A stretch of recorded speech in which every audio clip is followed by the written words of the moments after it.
ہمارے حضرت مولانا شاہ ولی اللہ صاحب کا رسالہ ہے، بہت اہمیت کے ساتھ، بہت جد و جہد کے ساتھ اس کو لکھا تھا، لکھواتے تھے، کاٹتے تھے، بہت اچھی کتاب ہو گئی۔ تو اس میں وہ بھی سناتے تھے، میں بھی سنا دیتا کچھ۔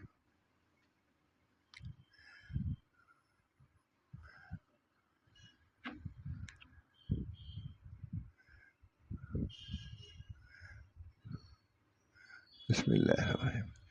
کلام پاک کے بے مثال اوصاف، کلام پاک کے بے مثال اوصاف، کتنے اوصاف ہیں وہ احاطہ میں نہیں آ سکتا ہے، کیا کیا خوبیاں ہے کلام پاک میں۔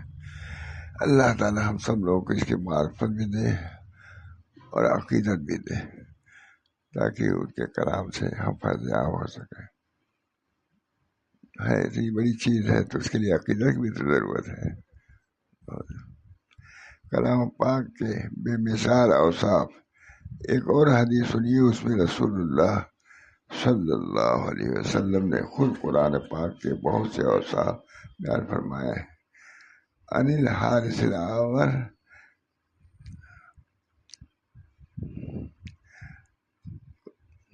قال مررت بالمسجد، حضرت حارث اعور سے روایت ہے، وہ کہتے ہیں کہ میرا گزر مسجد میں ہوا، دیکھا کہ لوگ ادھر ادھر کی بیکار باتوں میں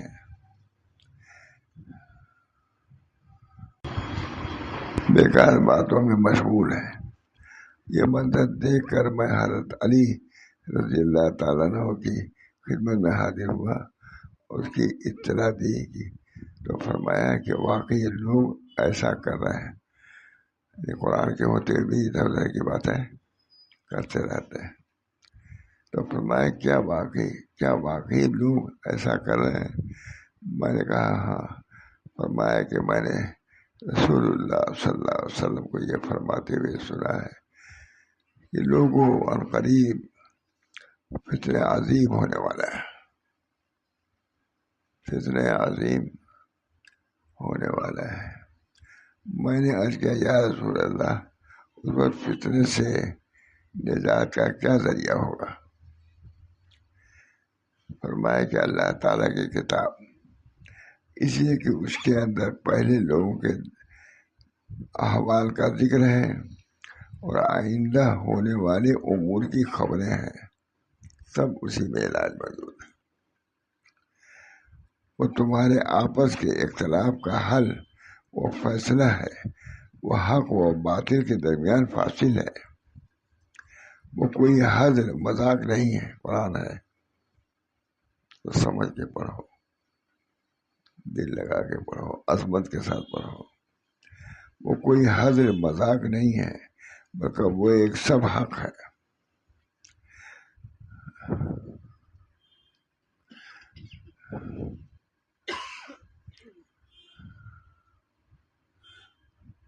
جو اس کو چھوڑے گا اللہ تعالیٰ اس کو ہلاک کر دے گا، اور جو شخص ہدایت کو قرآن کے غیر میں تلاش کرے گا، اور جو شخص ہدایت کو اللہ قرآن کے غیر میں تلاش کرے گا، اللہ تعالیٰ اس کو گمراہ کر دیں گے۔ اللہ تعالیٰ کی ہدایت کا طلب خود کرنا چاہے۔ اللہم اہدنا وسددنا، برابر حضور فرماتے تھے اللہم اہدنا وسددنا۔ یہ جو حاصل اس پہ ایک صفحہ نہ کرو، بلکہ اللہ سے ہدایت کی دعا مانگتے رہو۔ جب حضور صلی اللہ علیہ وسلم مانگ رہے ہیں تو ہم سے مانگ کر نہیں مانگنا چاہیے۔ اللہم اہدنا وسددنا، اللہ تعالیٰ اس کو گمراہ کر دیں گے۔ وہ اللہ تعالیٰ کی ایک مستحکم رسی ہے، قرآن معمولی چیز نہیں، اللہ تعالیٰ کی ایک مستحکم رسی ہے اور ذکر حکیم ہے، اور وہی صراط مستقیم ہے اللہ تعالیٰ کا نام۔ اللہ ہم سب لوگوں کو خوب اس سے تعلق پیدا فرما دے اور اس کے منشے کے مطابق تلاوت کرنے کی توفیق دے۔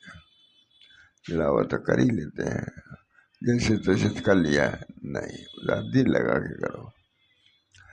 حضرت مولانا شاہ رسول اللہ صاحب بہت زیادہ تلاوت پر بیان کرنے لگے تھے آخر میں، حتیٰ کہ قاری طیب صاحب اور آئے تو ان کے سامنے بلکہ علامہ کے سامنے بھی شاید بیان کیا ہے تلاوت ہی پر،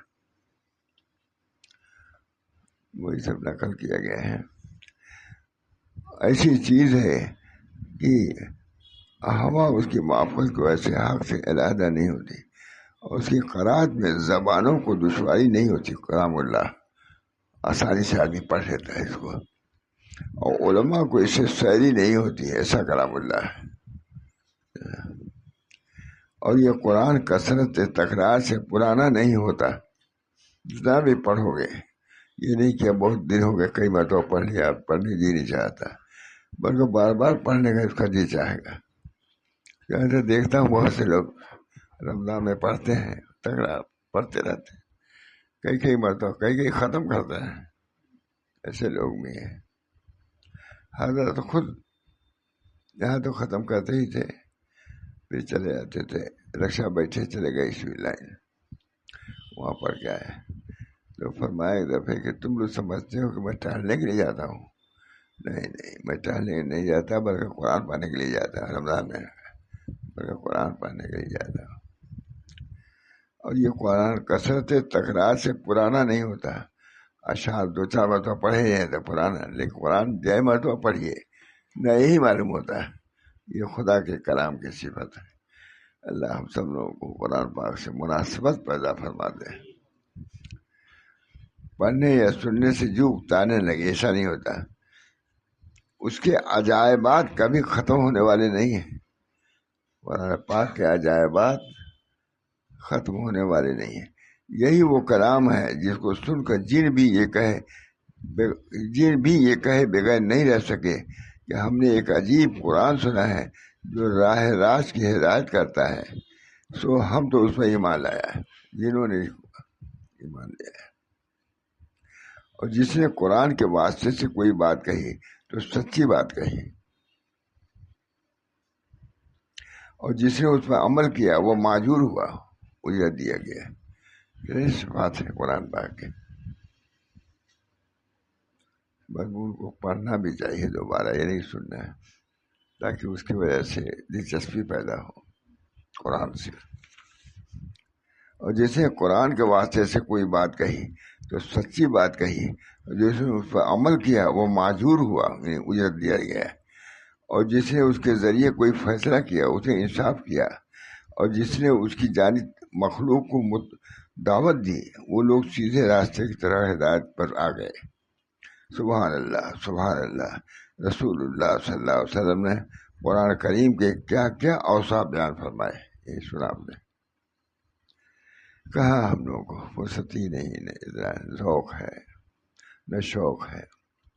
سبحان اللہ، رسول اللہ صلی اللہ علیہ وسلم نے قرآن کریم کے کیا کیا اوصاف بیان کیے، آپ سے زیادہ کون بیان کر سکتا ہے؟ آپ پر قرآن نازل ہوا ہے، بیان آپ نے کیا ہے، آپ سے زیادہ کون بیان ہی کر سکتا ہے؟ آپ پر نازل ہوا ہے، آپ سے زیادہ اس کے اوصاف و علوم و معارف کو کون سمجھ سکتا ہے؟ چنانچہ بالا یہ حدیث کو بلا ملاحظہ فرمائیے، کوئی قرآن کی تعریف ان الفاظ میں کر سکتا ہے، ہمارے اسلاف نے اس کو ایسے ہی سمجھا اور اس کی قدر کی۔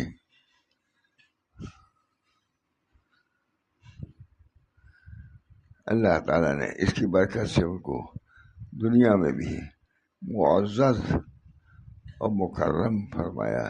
آج ہم نے اسلاف کا یہ سبق بھلا دیا ہے، اسے اللہ تعالیٰ کے نظر اعتبار سے ساقط ہو گئے ہیں، اور ان لوگوں کی نظروں میں ہم بھی ذلیل ہو گئے۔ قوموں کی رفعت و پستی کا راز، جہاں تک مشکات میں یہ حدیث آئی ہے کہ حضرت عمر ابن خطاب سے مروی ہے کہ رسول اللہ صلی اللہ علیہ وسلم نے ارشاد فرمایا کہ اللہ تعالیٰ اس کتاب یعنی قرآن پاک کے ذریعے بہت سی قوموں کو رفعت و بلندی بخشے میں، اور کتنی قوموں کو اسی کی وجہ سے پست فرما دیں گے۔ یہ بھی ہے۔ اس کے تحت صاحب مرقات لکھتے ہیں، اس کتاب کے ذریعے یعنی اس پر ایمان لانے اور اس کی تعظیم و تکریم کرنے اور اس کے احکام پر عمل کرنے کی وجہ سے، اور کتاب سے مراد قرآن شریف ہے جو شرف و کرامت اور ظہور و برہان کے ایسے اعلیٰ درجے پر فائز ہے کہ اس سے پہلے سابق انبیاء علیہ الصلوۃ والسلام پر نازل کردہ کتابوں میں وہ بات نہیں ہے جو قرآن میں ہے۔ اقوام کے رفعت یعنی کثیر جماعت کو اس کی وجہ سے دین و ایمان میں درجات عطا اللہ فرمائے گا۔ کیسے فرمائے گا؟ اس طرح کی دنیا میں ان کو حیات طیبہ عطا فرمائے گا۔ یہ قرآن کو جو پکڑے گا تو اللہ تعالیٰ حیات طیبہ اس کو عطا فرمائیں گے۔ ویسے دین و دنیا میں درجات عطا فرمائے گا، اس طرح کی دنیا میں ان کو حیات طیبہ عطا فرمائے گا، اور آخرت میں ان حضرات کے زمرے میں شامل، ان حضرات کے زمرے میں شامل فرمائیں گے جس پر اللہ تعالیٰ نے انعام فرمایا۔ اللہ ہم سب کو انہی میں سے فرما دے۔ اور جو لوگ ایسے نہ ہوں ان کو کاملین کے مراتب سے اٹھا کر اسفل سافلین میں گرا دیں گے۔ اللہ تعالیٰ ارشاد فرماتے ہیں کہ اللہ تعالیٰ ان کے ذریعے سے بہت سے لوگوں کو گمراہ کرتا ہے اور بہتوں کو ہدایت بخشتا ہے۔ اگر یہ قرآن محبوبوں کے لیے تو میٹھا پانی ہے۔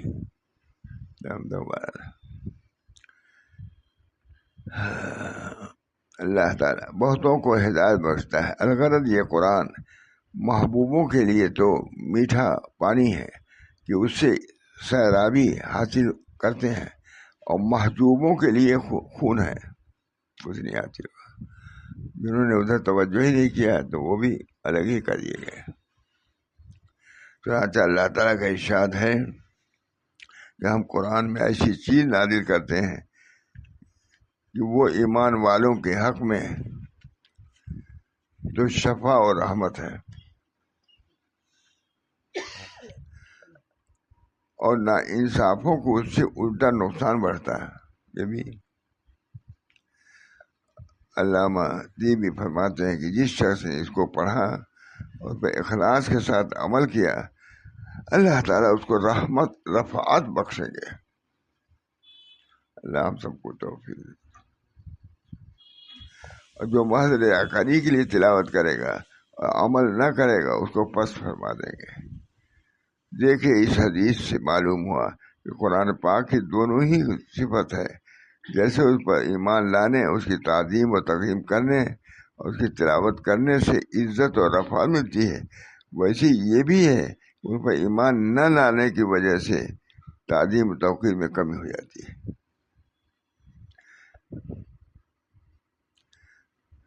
اور اس کی تلاوت نہ کرنے سے ذلت و پستی بھی ملتی ہے۔ چنانچہ آج ہم لوگ جو ذلیل و خوار ہیں، حضرت شاہ صلی اللہ تعالیٰ فرمانا ہے، چنانچہ بلکہ اس کے سبب خود ہم لوگ کتاب اللہ تعالیٰ اس کی تعظیم و توقیر سے اس کی تلاوت، لہذا اگر اس کی تعظیم و توقیر سے اس کی تلاوت اور اس کے احکام پر عمل کرنے سے استغنا و بے اعتنائی برتی تو کلام اللہ کو بھی ناراض ہو گیا، کلام اللہ بھی ناراض ہو گیا۔ جب اس کی قدر کرو گے تو وہ بھی تمہاری قدر کرے گا۔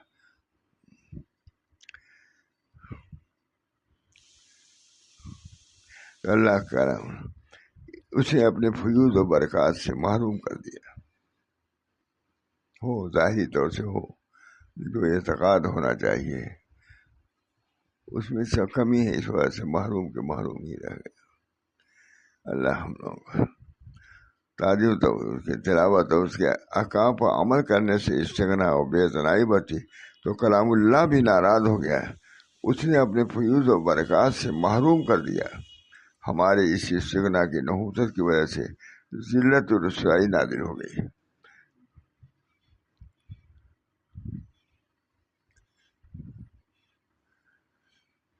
ایک اور حدیث ہے، قرآن کو ذریعہ معاش بنانے کا انجام۔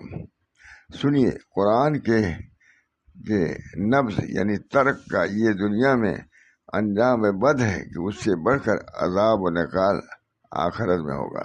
چنانچہ حدیث میں آیا ہے، حضرت بریدہ سے مروی ہے کہ رسول اللہ صلی اللہ علیہ وسلم نے فرمایا کہ جس شخص نے قرآن کو اس لیے پڑھا ہے کہ لوگوں سے اس کے ذریعے تعقل کرے، یعنی کھانا کھائے، معاش کا ذریعہ بنایا، یعنی ذریعہ معاش بنایا، قیامت کے دن اس حال میں آئے گا اس کا چہرہ ہڈی ہی ہوگا، اس کا چہرہ ہڈی ہوگا، گوشت نہیں ہوگا۔ وہی ہے کتنے لوگ پڑھتے ہیں، کتنے لوگ اس کو سمجھتے ہیں۔ حالانکہ یہ کتابیں بہت حضرت نے بڑے اہتمام سے ان سب چیزوں جمع کیا، ماشاء اللہ صاحب کی ہے کہ بس اس کا چہرہ ہڈی ہوگا، جس پر گوشت نہ ہوگا۔ اس کی وجہ صاحب مرقات نے بہت عمدہ بیان فرمائی ہے، سنیے، فرماتے ہیں جبکہ اس شخص نے اشرف الاشیاء یعنی قرآن پاک اور اعلیٰ ترین عزم یعنی چہرے کو ادنا اور انتہائی ردی شے کی تحصیل کا ذریعہ بنایا تو قیامت میں نہایت قبیح صورت اور بدترین حالت میں آئے گا۔ بعض علماء نے فرمایا ہے کہ مردار کا کھینچنا آلات اللہ و لعب سے احمد ہے، اس سے اس کو مصاحب سے بھی کھینچا جائے، یعنی دنیا کو قرآن کا ذریعہ نہ بناؤ، یہی ہے نا، یعنی دنیا کو گاں بجا کر حاصل کرنا اتنا برا نہیں ہے جس طرح قرآن پاک کو دنیا کمانے کا ذریعہ بنایا جائے۔ اخبار میں ہے کہ جس شخص نے علم کے ذریعے مال کمایا یا اس کی مثال ایسی ہے کہ جیسے کوئی اپنے جوتے کے تلے کو صاف کرنے کے لیے اپنی داڑھی سے پوچھا۔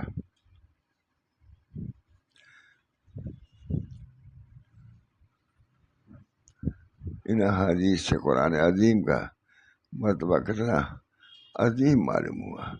جس کو بھی دارین میں عزت و رفعت ملتی ہے اسی قرآن کے ذریعے سے ملتی ہے۔ اللہ ہم سب کو توفیق دے۔ کہاں ہم لوگ ذہن میں بھی نہیں رہتا، اسی قرآن کے ذریعے ملتی ہے، اور جس کو بھی دارین میں ذلت و پستی ملتی ہے اسی قرآن کے ترک سے ملتی ہے، جیسا کہ کفار کو ملی۔ چنانچہ حضور اکرم صلی اللہ علیہ وسلم نے اپنی قوم کی شکایت ان الفاظ میں فرمائی ہے، قیامت میں قرآن کا مخاصمہ۔